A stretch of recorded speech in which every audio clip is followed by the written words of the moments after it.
In the figure given in the figure above, XY represent parallel plate capacitor having same area of plates and same distance of separation. What is the relation between the energy stored in the two capacitors? देखो हमारे पास एक capacitor ये और एक capacitor ये, दोनों की capacitance same है, दोनों की एप्सिलॉन ए बाई डी होती है, और इसकी भी मान लो को C1 C2 लिख रहा हूँ मैं भी, इसकी भी सेम बोल रखी है, पर एक फ़र्क आ गया। उन्होंने क्या किया, इसमें एक डाइलेक्ट्रिक मीडियम डाल दिया जिसका डाइलेक्ट्रिक कांस्टेंट की वैल्यू 6 है। इसमें 6 वाला डाइलेक्ट्रिक मीडियम, तो इसकी C1 डैश कितनी हो गई, K, हमको पता था K टाइम्स बढ़ जाती C1, और ये C2 जो है वो अभी भी सेम है। क्यों ना इन दोनों को ऐसा करते हैं हम दोनों को, क्योंकि C1 और C2 लिखने का मतलब नहीं बनता, दोनों सेम है, तो दोनों initially C1 C2 equal to C मान लेते हैं, हमें इजी पड़ेगा। ठीक है, तो C ही लिखते हैं इसको, C2 भी C। हमारे पास अब कैपेसिटेंस आ गई आफ्टर पुटिंग डाइलेक्ट्रिक। अब देखते हैं क्या कहना चाह रहे हैं, रिलेशन बिटवीन द एनर्जीज। तो एनर्जी 1 और एनर्जी 2। तो अब एक प्रॉब्लम है, हमारे पास 2-3 फॉर्मूले हैं एनर्जी के ना, लिख लेते हैं सब फॉर्मूलेस को, इसको हमें निकालना है, फॉर्मूले लिखते हैं। एक तो बस हाफ CV² बड़ा फेमस फॉर्मूला, और चाहो तो आप CV को अलग कर लो, CV को Q लिख लो और V छोड़ दो, हाफ QB भी फॉर्मूला है। और एक और फॉर्मूला हमने जो निकाला था Q²/2C, 3 फॉर्मूले। और एक और फॉर्मूला है that is half epsilon E² into AD। इसको तो विशेष रूप में ही यूज़ करेंगे, इन 3 में बात करते हैं।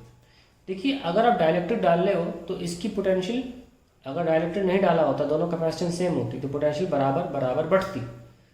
लेकिन क्या हो रहा है, अभी हमने डाइलेक्ट्रिक डाल दिया है, अब पोटेंशियल इसकी अलग है और इसकी अलग है। अब आपको अगर हाफ CV² यूज़ करोगे या हाफ QB यूज़ करोगे, दोनों सूरतों में आपको पोटेंशियल अलग अलग दोनों की निकालनी पड़ जाएगी। तो जब भी इस कैपेसिटर सीरीज में हो, कुछ रेशियो पूछा जा रहा हो, हमेशा ऐसा फॉर्मूला यूज़ करें जो वोल्टेज ना निकालनी पड़ जाए, तो तीसरा फॉर्मूला बेटर है। तो हम लिखते हैं U1/U2 is equals to Q²/2C1 upon Q²/2C2। अब चाहे कुछ कर लो, सीरीज में Q तो सेम रहता है, तो Q कैंसिल हो गया, 2 भी कैंसिल हो गया, क्या आया C2/C1। और हमारा जो C1 है वो डैश वाला है, भूलना नहीं डैश वाला, इसमें चेंजेस आए, पुराने वाले में कोई चेंजेस नहीं आए। तो C2 तो C ही था, और जो C1 डैश था वो बन गया था KC, तो ये कैंसिल, और 1/K हमारा आंसर आ गया, यानी कि हमारा आंसर आ गया 1/6, 1:6। अब मैं इस सवाल को थोड़ा आगे बढ़ाना चाहता हूँ, और मैं आपको ये निकाल के दिखाना चाहता हूँ कि दोनों कैपेसिटर में पोटेंशियल कितनी थी, दोनों में चार्ज की वैल्यू, ये सब मैं सॉल्व करना चाहता हूँ। तो इसके लिए I would require the page, let me see and how to solve it. Very very important question. अब जो मैं करने जा रहा हूँ बोर्ड एग्जाम के लिए भी इम्पोर्टेंट है, JEE मेंस के लिए भी इम्पोर्टेंट है, नीट के लिए भी इम्पोर्टेंट है। बहुत ध्यान से देखिएगा, इस क्वेश्चन को बढ़ा रहा हूँ। 1 नंबर में आया था, फिर 2015 या 16 में शायद ये 3 नंबर में आया, जिसमें पूछा गया चार्ज और पोटेंशियल दोनों में अलग अलग। ठीक है, उसमें वेरिएबल्स दिए थे, उसमें 6 वैल्यू नहीं दे रखी थी। मैं भी वेरिएबल लेके करूँगा, उससे क्लियर हो जाती हैं चीज़ें। तो भैया हमारे पास एक कैपेसिटर है, 2 कैपेसिटर है, और ये बैटरी है। ठीक है, और हमारे पास इसमें डाइलेक्ट्रिक डाल दिया गया और इसमें खाली छोड़ दिया। तो ये पोटेंशियल जो V है, डाइलेक्ट्रिक डालने से बैटरी पोटेंशियल नहीं बदलेगी, हाँ, लेकिन V1 V2 बदल जाएंगे। तो अभी देखते हैं कि सीरीज में का मतलब ये होता है दोनों में चार्ज सेम है, यानी कि C1 V1, क्योंकि Q बराबर CV होता है, is equals to C2 V2। और ध्यान से देखिएगा, तो यानी कि C1/C2 is equals to V2/V1। या हमें एक्चुअली पोटेंशियल निकालनी है, तो ऐसे इसकी जगह लिख लो V1/V2 is equals to C2/C1।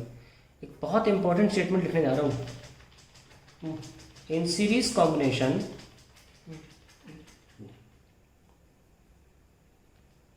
voltage is divided in inverse ratio of their capacitances।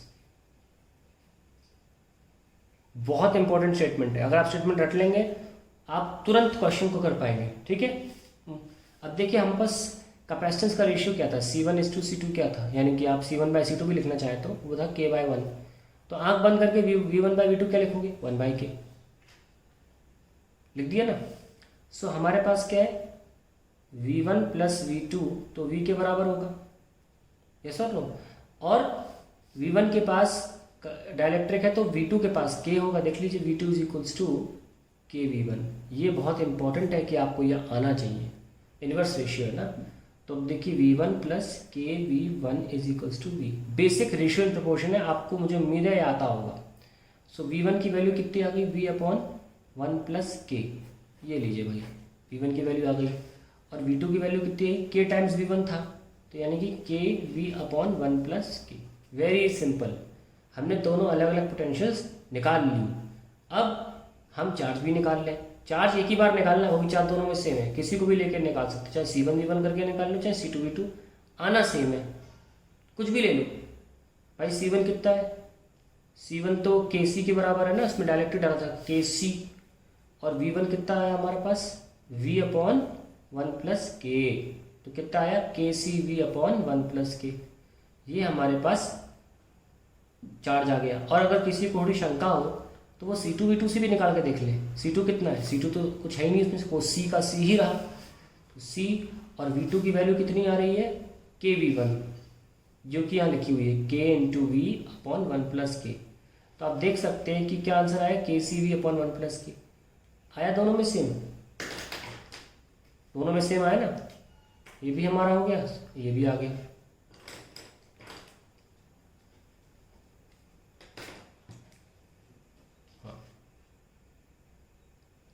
तो अभी हमारी कहानी खत्म नहीं हुई, चार्ज भी निकाल लिया और हमने पोटेंशियल भी निकाल लिया अलग अलग।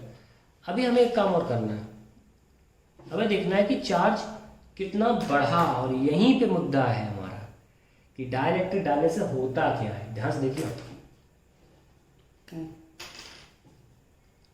स्टार्टिंग में कैपेसिटर लगे हुए थे, खाली खाली मान लीजिए, और बैटरी लगा दी थी आपने V, C और C, ये विदाउट डाइलेक्ट्रिक की बात चल रही है। अभी कॉन्सेप्ट को समझिए, हर चीज़ मैंने इसलिए थ्योरी में नहीं पढ़ाई, बहुत थ्योरी हो जाती है और सवाल कभी शुरू नहीं होते।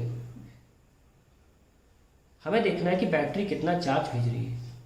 तो बैटरी क्या है, माँ की तरह होती है, वो कहती है अच्छा पहले मैं देख तो लूँ बच्चे कितने हैं घर में, उसके अकॉर्डिंग खाना बनाऊंगी मैं। तो उसमें पहले देखने का मतलब ये होता है कि वो इक्विवेलेंट कैपेसिटेंस निकालती है।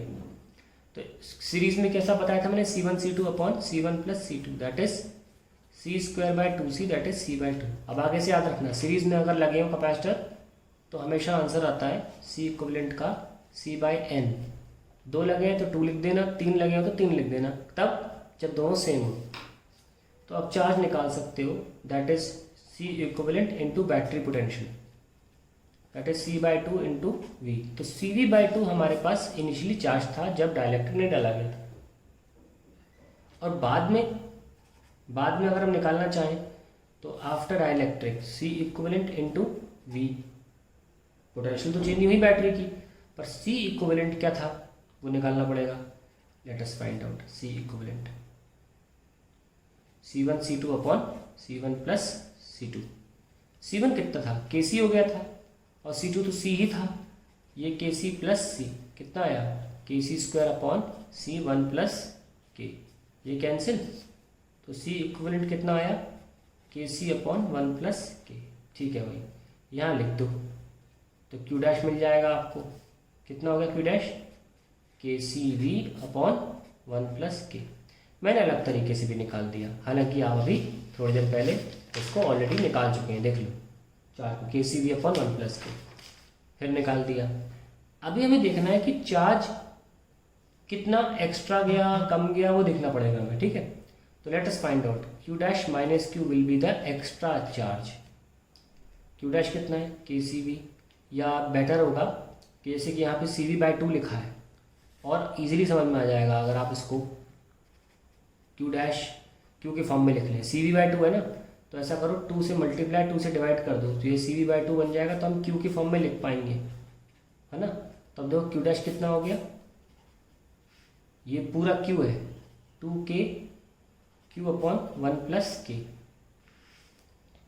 तो हमने क्या 2 से मल्टीप्लाई 2 से गुणा करने पर ये चीज़ हमने Q बना ली, अब आपको सबको पता है कि 2k/1 + k हमेशा 1 से बड़ा नंबर रहेगा, हमेशा। ये कभी भी नंबर 1 से छोटा नहीं हो सकता, क्योंकि यहाँ हम सिर्फ 1 ऐड कर रहे हैं, यहाँ हम 2 से मल्टीप्लाई कर रहे हैं।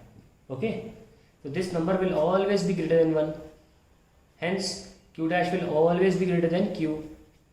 और वो कितने से बड़ा होगा वो भी सॉल्व कर लेते हैं। आइए, ये कुछ रिजल्ट्स हैं, इनको अलग कॉपी में लिखेंगे, आपने कोने में एक पेज बना लीजिए आप फॉर्मूलेस के लिए, चलते रहेंगे। सो हमारा q डैश कितना आया यहाँ पे 2kq/1 + k। तो कंडीशन भी लिख के फॉर्म लिखा दूँ आपको मैं। सो q dash minus q will be delta q and let solve it. 2kq/1 + k minus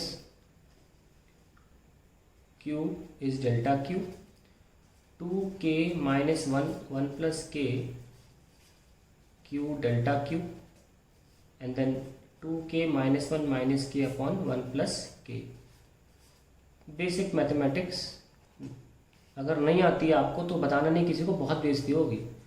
k - 1/k + 1 × q is delta q। तो that is the change in extra charge that it is sending, and this is coming out to be positive because k हमेशा 1 से बड़ा होता है, k हमेशा 1 से बड़ा होता है, उसकी मिनिमम वैल्यू 1 होती है एयर के टाइम।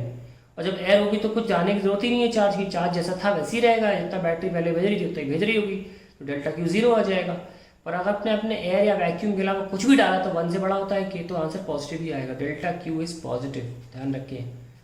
अब और भी तरीके से आ सकता है, परसेंटेज ऑफ चार्ज वो भी निकाल सकते हैं, फ्रैक्शन ऑफ चार्ज वो भी निकाल सकते हैं।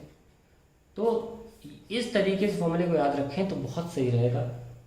कब की बात है, कंडीशन लिखिए, कंडीशन क्या है, 2 सिमिलर कैपेसिटर 1 विथ डाइलेक्ट्रिक, तब को लेकर ये सारे फॉर्मूले हैं। ठीक है, ऐसा कोई भी क्वेश्चन बनना होगा तो फिर वो 1-2 ही कैपेसिटर का बनेगा, नहीं तो आप देख रहे हैं कि 2 ही कैपेसिटर में हमें कितनी कैलकुलेशन करनी पड़ रही है। रिजल्ट को ध्यान रखें, किसी कंपटीशन नीट जेई मेन जैसे टुटपुंजी पेपर में आ जाएगा, ये जेई एडवांस लेवल की तो नहीं है, तो फिर भी ये फॉर्मूले आपके पास होने चाहिए। तो मैं सारे फॉर्मूलेस को एक तरफ लिख देता हूँ, क्या कि अगर 2 कैपेसिटर है और एक में डाइलेक्ट्रिक और एक खाली है, तो फिर आप कैसे लिखेंगे पोटेंशियल, V1 होगी जिसमें है, क्या आया था V1, इसमें था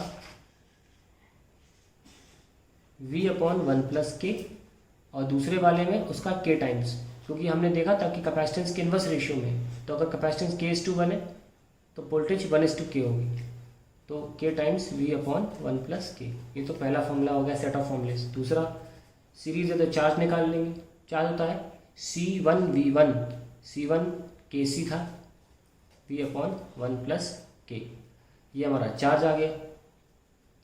ठीक है, तीसरा हमने क्या निकालना था, the extra charge sent by the battery, हमने इस तरीके से लर्न किया था, k - 1/k + 1।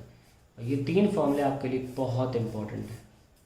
ठीक है, in case of such a question comes, आप डायरेक्टली पुट कर सकते हो। सपोज आपको 6 दिया था यहाँ पे, तो आप डायरेक्टली निकाल सकते हो चार्ज कितना है यहाँ पे। आपको अगर कैपेसिटेंस दी होती तो आप आसानी से सॉल्व भी कर लेते।